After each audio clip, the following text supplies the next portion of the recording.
while man's writing goes back to the early days of Mesopotamia, writing goes back much, much further. Webster's English Dictionary defines writing as partaking in any creative endeavor, and mankind has certainly partaken in the creative arts for its entire existence. In Paleolithic times, tens of thousands of years ago, when man had not developed agriculture and lived as hunter-gatherers, they would beautify their cave dwellings with wondrous masterpieces, illustrating their harsh world with all its dangerous and magnificent creatures. These were the first artists, the first writters.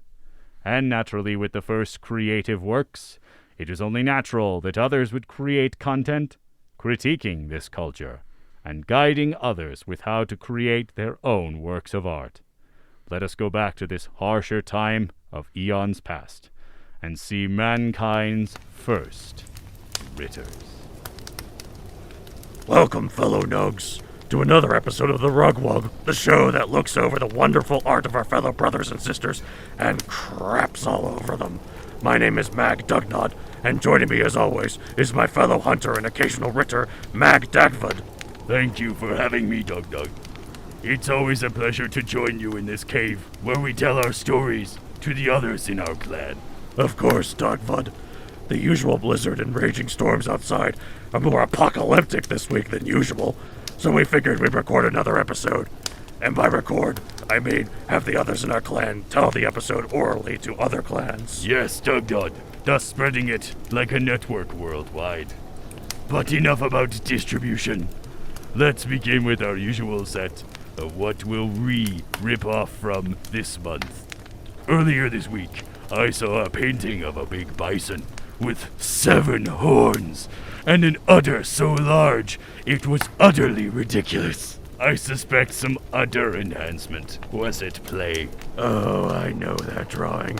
Brother Bugalug painted it on this side of the cave last week. Bugalug did that? We're stuck in this one cave, Dagvad. There's only so much we can rip off. I suppose that's true, Dugnod. Anyways, I decided I can rip off this painting by making my own bison with a giant udder. And this time I'll give it 8 horns. Whoa, you're thinking real big, Dagvad. I like that. Copying other stuff and just making it bigger. You are a true artist. A true writter, you mean? Of course. What is writing, though? Me think it's like writing, but extended to all creative arts. Yes. But, what's writing? Never mind. What will you rip off this month, Dugnod? Well, I saw this painting of one stick figure person against a saber-toothed cat the size of a mountain, and then just as the saber-tooth was going in for the kill, a whole crowd of stick figure people came in and supported the first person to drive the beast away. It was a wonderful story. I'd love to rip it off. Yes, of course. Rip off what, though, exactly? The flow of the story.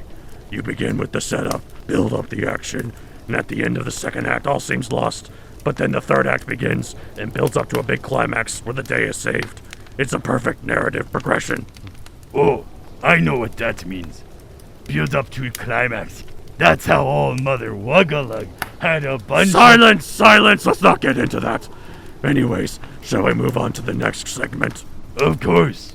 What we at the Rugwug have rug. And by rug, we mean writ. Writ rug. Well, I've been working on my big project for the last couple of moons.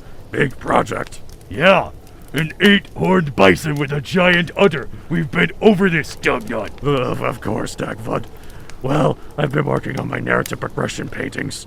I'm really moving the field of cave artistry to the next level. You have lofty ambitions, Brother Dugnod. I'm content just painting big-boobed bison. Oh, don't get me wrong. I love me some big-boobed bison, too. They're pretty great, aren't they? Yeah, they are. The boobs, not the bison. I think they're both great. Anyways, the storm outside is about to pass. so we should end the episode here and go hunting for mastodons again with our fellow cave people. Sounds good. Thank you all for listening to other episode of The Rugwug. I'm Mag Dugnod. And I'm Mag Dagwood. Keep on rugging, cave people. Rug. Ugh. Rugwug. And so ends our glimpse into the ancient history of writing.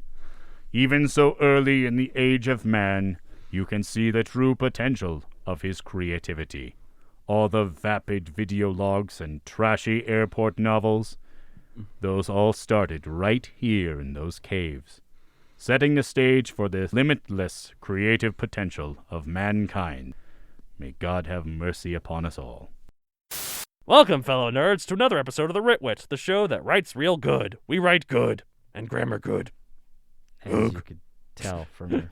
Yeah. Anyways, all right, welcome back. We're in the next part of our sets of age demographics and writing them or aging them up, like evolving them like Pokemon. Oh, God. Talking about a forced metaphor.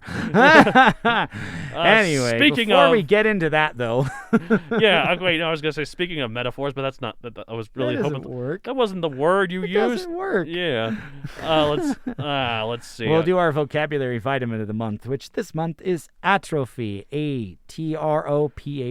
Yes. It's trophy with an A at the front. Ooh. A simple definition, though, weaken with time. Ah, yes. And a sample, couple sentences. Foreign language is a skill that you use or lose. If you don't practice, it will atrophy. Ooh. Now go out there and take your vitamin, listeners. Until next set. And it's funny if I could bring up the way I know I learned the word atrophied is as a dinosaur fan. You know, everyone jokes about how T-Rex has teeny tiny arms. Yeah. But those arms were actually quite strong. We found out they have muscles in them. They had purpose to them. However, Carnotaurus, and the Abelosaurids in general, that family, their arms were completely useless. Like, they just kind of hung there a little like this. They didn't even really have... they came out at the elbows. They couldn't really move them. They were completely useless. So a lot of paleontologists figured, because this was like right at the end of the Cretaceous, they figured had they kept evolving, if the meteor had not hit, their front limbs would atrophy. Oh, okay, fair enough. So they would say they would atrophy over time to the point where they would just disappear. Kind of like whale back legs. You know, whales only have front flippers. Fair enough. Those atrophied over time. So believe the proper pronunciation is atrophy. But for what it's worth, anyway. if you like more content like this about prehistoric creatures, atrophy, I think, is when it's maybe I don't know. Yeah, maybe you're right. I don't know. You're probably right. If you'd like more content about dinosaurs, go listen to Paleobites, available wherever you listen to podcasts. You know, the nice thing, I read something that was really nice. It was like, you know, don't make fun of someone for mispronouncing a word. That means they learned it by reading it. Or knowing what the heck those symbols mean in the dictionary. Okay, it has to be all about you. I didn't say that. Nah, that's okay. That's fine. Anyway. All right, well, we're moving up a grade. We did junior, now we're up to the middle. We've reached the level of evolution. Middle to school. Continue our Pokemon. Middle school, objectively the worst time in everyone's existence. You're just going in to get puberty. You're getting very confused. All those hormones are clouding your brain. You're looking at those girls. You thought that we were gross at first, and like, well, the guys are. The girls have probably got to this point sooner. But yes, you're like, oh, I like girls now. I'm so ashamed. This is wrong. It should be wrong. So we're, doing more rotations around the sun in the audience, and we're talking about writing middle grade fiction. Yes. This is the part of the bookstore. It's still in the children's section, but the books are thicker, and they deal with slightly heavier concepts. Weightier concepts, because the books are obviously heavier anyway. As an example, both Harry Potter and Diary of a Wimpy Kid are here, as are a bunch of others that I'm sure that I'm not just not thinking about, because, bookstores are hardly a thing anymore. Come on. What do you like or dislike about writing for this demographic? Well, you can still be creative and imaginative. Like children's literature, you can still be that way, but you can do it bigger. More words, more battles, more action, more swears, more innuendos. Oh gosh. Obviously not too many more of those. But more than children's literature, that's for dang sure. Combining the strength of children's books with the heavier stuff of young adults, like not quite as tame as the former and not quite as intense as the latter. It's the sweet spot. It's just right. Insert that picture of Pacha for the Emperor's New Groove that the internet seems to love. It's like, you know that one where he's just like, perfect. Yeah. Anyways, it's why I think what he says, when the sun hits that ridge just right, these hills sing. Remember that part? Vaguely. It's been Anyways, a long time. he does. There's this one frame that the internet has just latched onto. Oh, yeah. Meme images and all that. Yeah, so, anyways, you still can't go all the way. And unless you're rich and famous like J.K. Rowling, you still have a strict word count limit. But if only we could go bigger. Go big or go home. Yep. Well, I guess if you want to self-publish, not deal with publishers' crap, you can go as big as you want. I've recently learned that publishers and literary agents actually look for reasons to reject manuscripts submitted to them, which really makes me disillusioned with the whole thing. They're clearly not in it for the love of good stories, like their websites often claim they are. Instead, they're only interested in what fits into their narrow boxes for marketability, and word count is one of those perimeters. So screw them! All right. I did not expect this to turn into a rant about the publishing business. If any one of them are listening, you're great, big fan. Check out my books. Please, but I still want to keep don't make me sign away my intellectual property.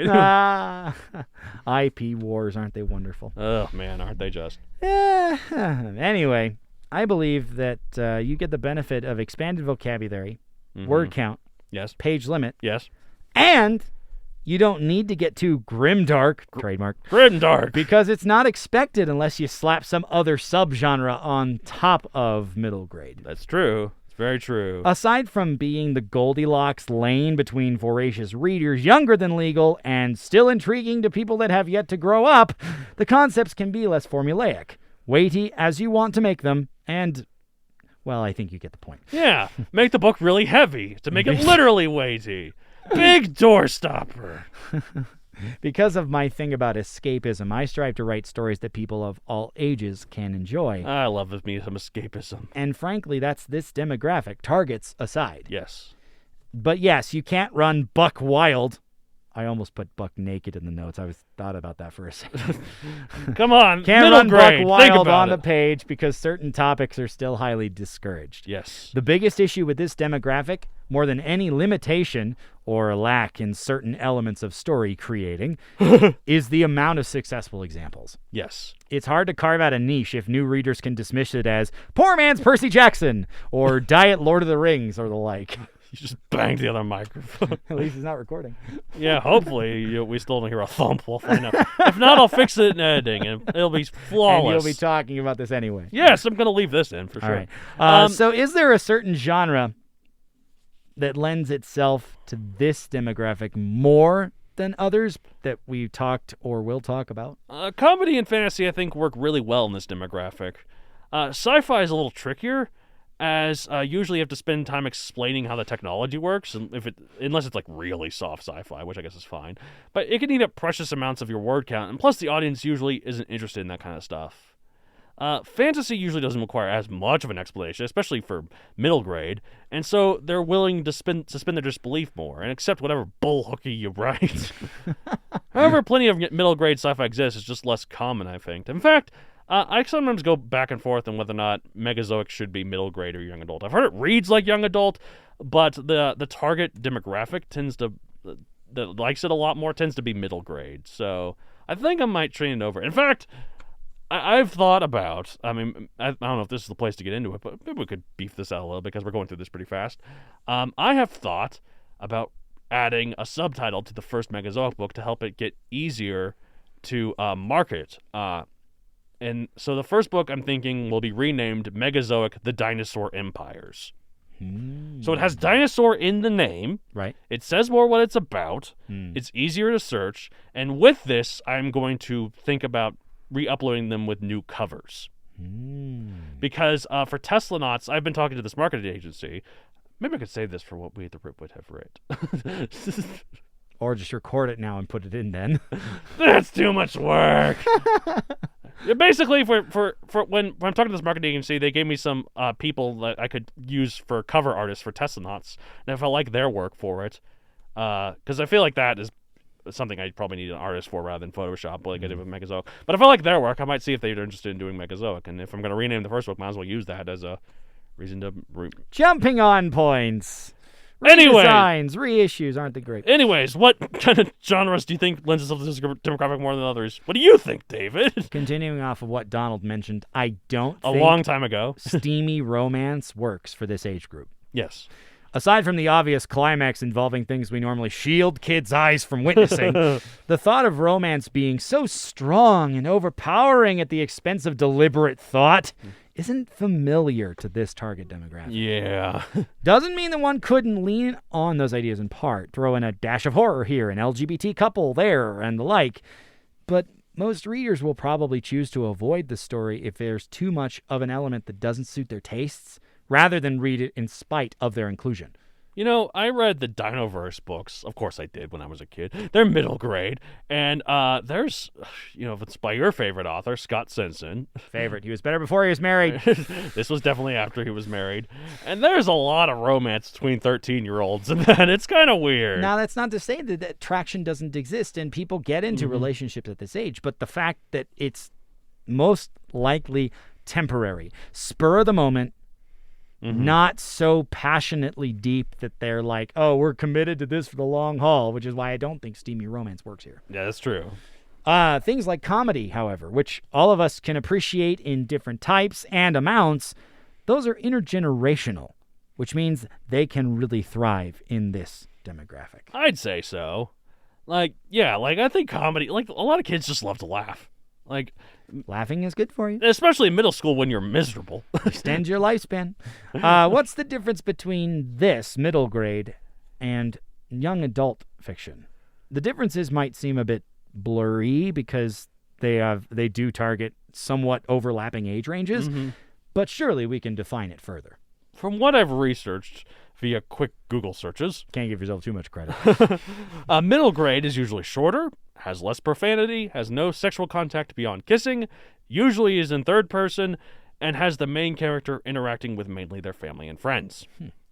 A young adult is usually longer, with more profanity, Shock. a bit more sex, Shock. usually in first person, which I thought was interesting. But it's because teenagers are more self-reflective. That is a shock. And deal with the world beyond their close social circles.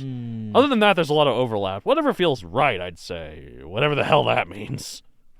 Well, as I said, this is kind of the Goldilocks genre here, but anyway. I think my writing, for most part, is right in the middle between the two. That's my sweet spot. He just can't commit to either side. He's just going to stick in the middle. No. Younger adults. Yeah. To me, the line is drawn at how liberally you include intimacy, foul language, taboo concepts that'll send readers running to the internet or someone who may actually understand it. Topics that bring kids to ask their unprepared parents the loaded questions every parent dreads but knows is inevitable. Mommy, what does this word mean? What does 69 mean? I actually asked that to my mom, and she came up with a bullshit answer that I found out was not true. Unprepared parents. Credit for creativity. She was like, the 9 stands for 9 months of pregnancy. And what's the 6? I don't even remember. I later found out that was a load of horse crap. That's not what it means, and I'm not going to say what it means. Yeah, especially for the kids. It was interesting. I went on vacation recently to visit my cousin. For the first time in a decade, I got to see him. But by now, it's been so long that he's been married and has 2 children. Oh, nice. And so I got to hang out with my cousin's kids for a little bit. And one point in time, I remember asking their mother, my cousin-in-law, I suppose, about, what she thought about, how do you know when to have those big conversations with kids? Mm-hmm. And it became a really serious conversation, which is kind of amusing because she was already having some alcohol at the time. I'm not sure how well she remembers this, but she mentioned that a lot of things you don't want to introduce it too soon, you know, but you also don't want it to be too late. You kind of have to look at your child and anticipate that they might be asking this question soon and try and head it off such that it doesn't become like a big issue. Nobody wants to talk about the big ones, the drug use, the things relating to intimacy, But at some point, a kid's going to wonder. And if you're not careful to head off your child, that they will find those answers however they can. And sometimes that's not good. I'm going to reveal something very personal that I am comfortable with sharing. Okay. But just to explain the different situations that people have. So I am mildly asexual. Like, I'm almost 30, and I've never had sex. I'm fine with that. Like, I don't want to have it unless it's someone I really care about. So therefore, technically, I've never had the talk. I know. Obviously, I know. You're going on 30, you know, but Yes. you just don't know. But I've talked with my parents about, and they say whenever I get a girlfriend that, like, I'm interested in going to the next level with, then they're going to fill me in more on what to do and how to be prepared and all that stuff. I just bring that because, like, yeah, it's probably too late for me, but it's good to have that resource. And people are different. It's not too late because you've never experienced those things for yourself. Mm-hmm. What's too late is you did something you shouldn't have in hindsight. Yep. And then pregnancy it's like, scares. Okay. STDs. Anyways, speaking of two adult like that, like. But anyway, I mean, those questions come with every child. Mm-hmm. Your daughter, who's like 5, comes back and says, "Mommy, what does the F word mean?" Because she heard it at school. Right. Or whatever. Those kind of things. Now, if you're making your readers feel this, and they're not mature enough to handle it. Yeah, you should err on the side of caution there. Basically, if a kid doesn't need to reference more than a dictionary and doesn't feel ashamed to be caught reading it, it'll be this demographic rather than young adult. Yes. Makes sense. Not that young adult is completely shameless, by the way. Enough to send a kid hiding from their parents reading only under the covers with a flashlight at night, but hey, I digress. I remember those days. Could you recommend one thing to pay particular attention to while treading the tightrope between to adult or to kid? I guess if you include any other tipperoonies, it's fine. Did I ever tell you that? I know. I think I told you. I'm going to tell the listeners. Actually, at one point in my story, Tassanauts, I wrote the word tipperoony, and for real, just one part, just a little reference. You did mention that, yes. Anyways, okay. So I've got 3 words and what's too adult: sex, drugs, and rock and roll. That's way more than 3 words. Yeah, that's but like it's 3 concepts. 5 words, or 6 if you count both ands. Usually, middle grade and young adult fiction have a lot of overlap, and the kind of stories you want to tell them both are quite similar in range. But since teenagers are older and, in their misinformed opinions, cooler, they prefer the more raunchy stuff. So keep all that edgier content to a minimum in writing middle grade. However, big battles and world-ending stakes are fine. Why the heck not? It's how our society works. Chop off as many sentient robot heads as you want, but say the F word one time, and oh no, think of the children. Didn't you tell me, I think it was, that if there are 2 F-bombs in the same film, it automatically goes R? Yes, I think that's true. And also, the F-bomb that you are allowed to use in a PG-13 movie cannot be about the full word or about like the actual act. It cannot be about the actual act. Got it. Like, get the F out of the way is fine. No effing way is fine. Saying I effed her is not fine. That's not kosher. Makes sense. So makes sense.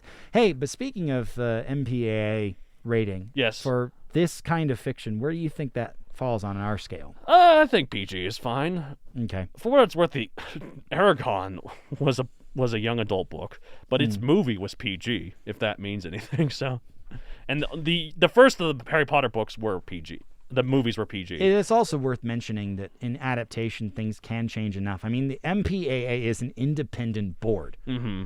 The ESRB is an independent board. It's not like creators go and, they're on the committee rating the product. Right. You hear, movie producers and directors talking about, we wanted this to be, yes. Particularly when it came to I'll throw the example of, was it Logan?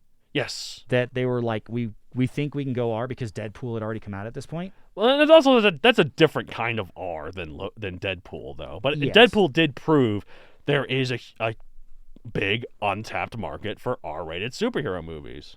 As a fan of Power Rangers from childhood who has aged up, there is talks about them making a new show that is more adult focused. So kind of like that short movie show.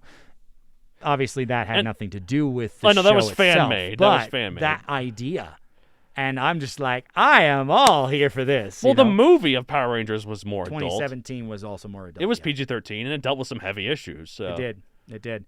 It also had an LGBT plus character. Cool. At And least. And it also had the girl that later went on to be in the Aladdin live-action remake. Definitely enjoyed watching the Aladdin live action remake for that. Yep. Also worth mentioning that one of the Rangers was on the autism spectrum, which I think is Ooh, like cool. the first time that they had really like done something with that Cool. in a mainstream. It obviously wasn't as successful as they wanted it to be, but Yeah. film. So for the ESRB take, there's a specific rating that's E10 plus. Yes. So everyone ages 10 and up. Mm-hmm. And I think that that's probably about the same rating. If Yeah, that I'd gives say you so. if that gives you an idea of where this genre, the sweet spot for this genre fits.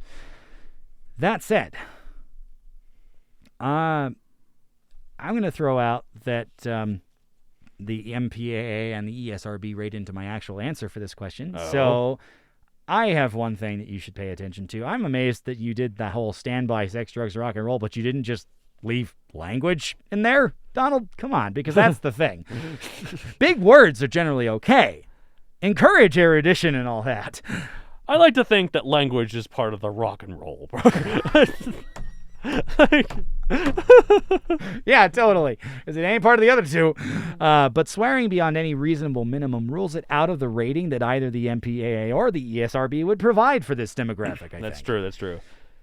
But beyond that one, because that was more of a tie into Donald's, be particular about which concepts you include. Yeah. If a soccer mom would rage quit your book for their child's sake, it's not right for this demographic. That's true. Although this is probably the age where I think for most people, you start to let your kids read on their own. I mean, I guess for the children's chapter books in the last section, you do that too. But yes, here- you let them read, but there's still some oversight from the parents. that's true. But the parents are less likely to read this to their children. They still, fair enough. That's what I mean more so. Right. They're probably not reading it at nighttime to their child unless their child's behind in reading, which my sister knows that fun. And of course, familiarly, people still do that. Like I think Tolkien wrote The Hobbit as a way to read something to his kids at night. Something else that I have not mentioned much on this show that I love, Thomas the Tank Engine. Yes. The origin of that was the author telling stories to his sick child in the hopes that he'd feel better. Interesting. And then the kid kept asking for more stories. And so it expanded and That's eventually cool. became a TV series and eventually had films. And it's still on the air to this day in some form, even though both the original author has passed and his son, who started writing more books as well, is no longer writing. Yeah, that's true. And I've heard the new show is CGI, which ruins a lot of it because you want the model train sets. Well, I mean, put it this way, it's a lot easier to sell a model if you're using models. Mhm. But they don't anymore. They do it all completely CGI. And some people that I have witnessed on online communities that still, loved Thomas as a kid and they still pay attention enough, they're apparently really dumbing down the show. That's sad. Leaning more 'cause- towards the children's demographic that it was originally for. Right. But, leaning hard into the skid. That is unfortunate.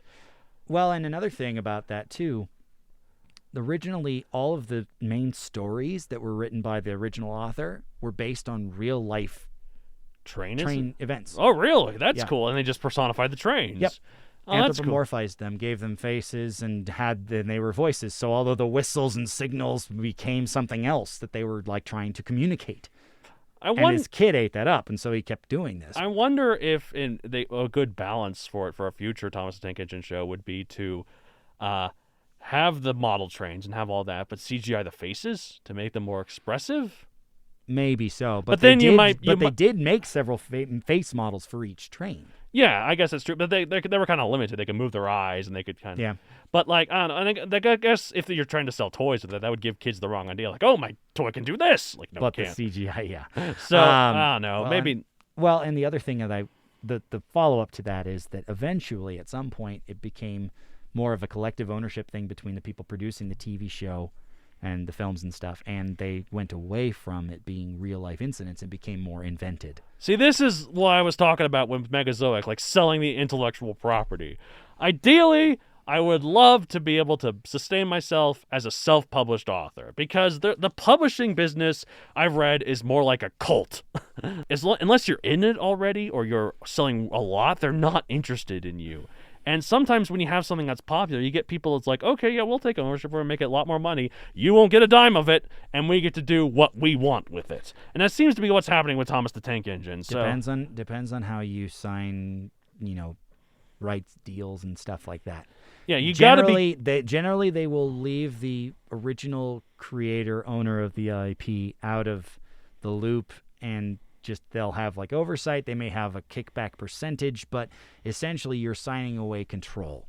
Yeah, and so you got to be careful with that. Like you'd think like, oh, if there's a movie based off of my book, that would be great for me because I wouldn't make money from the movie unless I write the script, which probably wouldn't. But you'd make money from people finding out about the book and buying the book from the movie and then buying the book. Yeah, but that's not always true, unfortunately. So. And hey, if we haven't mentioned it, those are available on Amazon.com for print and Kindle. Megazoic is, yes. Anyways, that's just my Well, Thomas the Tank Engine books probably are too. But, that's a multimedia franchise. I'm sure there's a Thomas the Tank Engine video game. I don't know why they're... Actually, no, maybe not, because... Maybe it's just like a train sim or something. I'm not entirely sure. Yeah, because you can't really move too far on a train track. Build your own train. Paint them like Tom. Well, and some of the later DVDs that they released would include like minigame stuffs where you could like...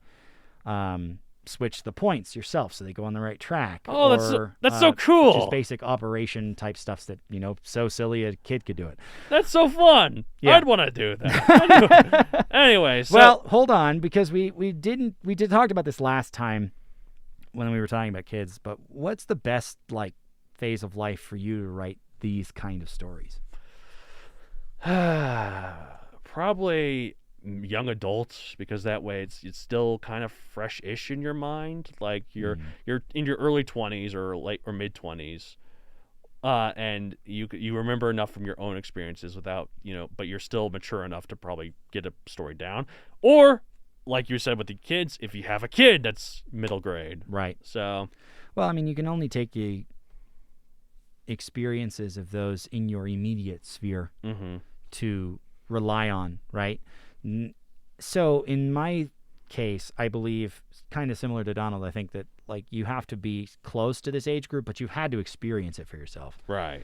But not so far out that you've forgotten what it was like to be 10 years old, because I don't remember very well what I was like at 10. I remember pretty well, and that's kind of why I like this demographic, like writing for it. Or the middle ground. But in my own case, I think once you get into high school is probably about the time that you can start writing this. Now, that said, you're going to be more of an amateur writer. You're not going to have as much experience unless you started writing sooner, which maybe you did. But, obviously the more experience in life you have can kind of help you write this stuff. Right, exactly. As long as it's close enough that it's not like a completely distant memory. God, how I was going to say, by that logic, the best time to write anything is at the ripe age of 99, when you've lived everything else. Yeah, so...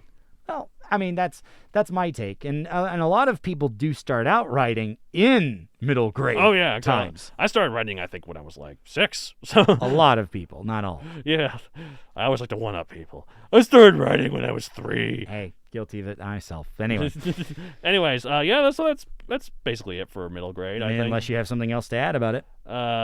Support Thomas the Tank Engine, the real version. I don't know. Buy all the old DVDs. Money talks. It's not going to change it now because they've done away with all the models, I think. They're literally selling off pieces and parcels to fans who are interested, I believe. That's a shame. It's full Padme from Revenge of the Sith. You're going down a path I can't follow. I mean, for what it's worth, everything comes to an end at the appropriate time. Yeah.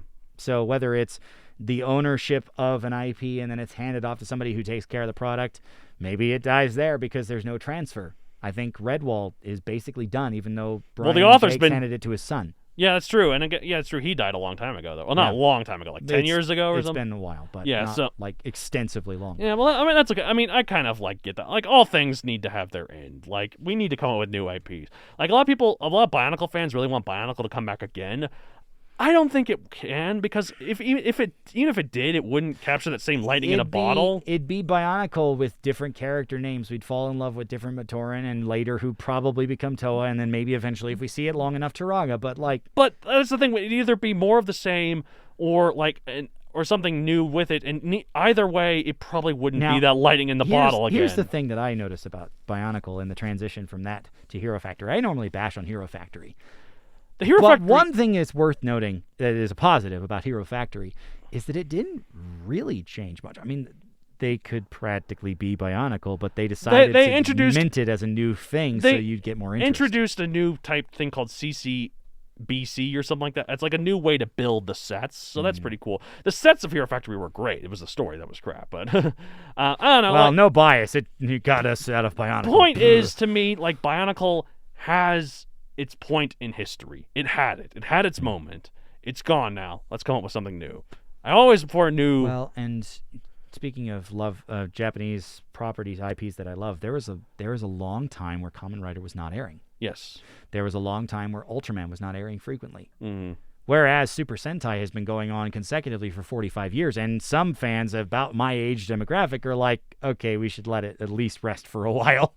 That's true. I just think there needs to be more creativity. And to be fair, I don't think it's the creator's fault in today's age. I think it's the executive's fault for not greenlighting it. That's true. There's a whole lot of, there's a lot of super creative people. Yeah. In comic books, they don't bring in a bunch of new characters anymore because the market is so saturated that we have to have 5 books publishing about Batman to make our ends meet. Ugh, I'm sick of it.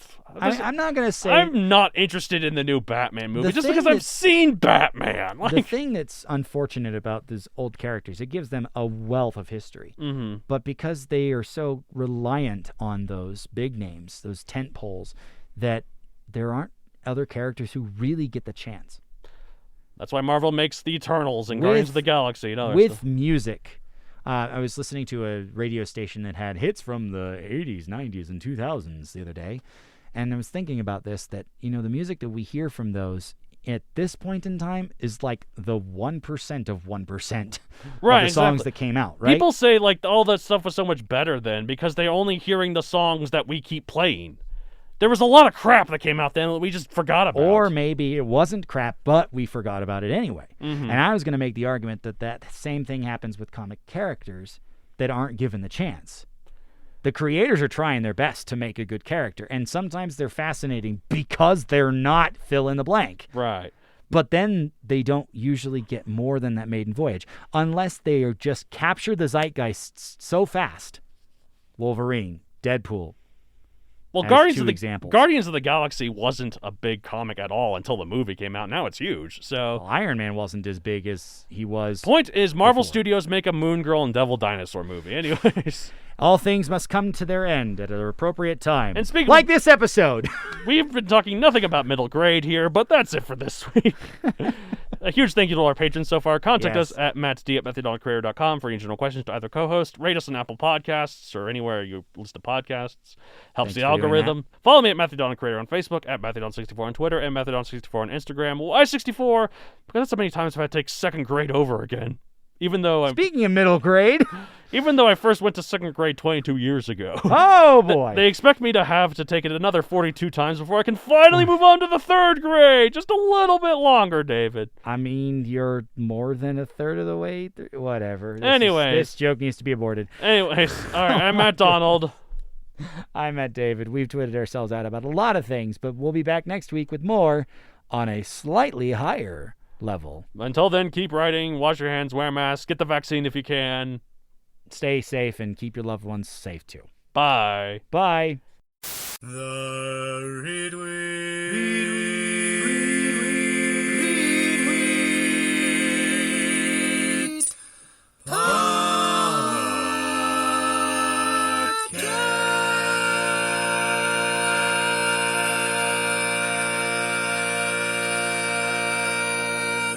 The boobs, not the bison.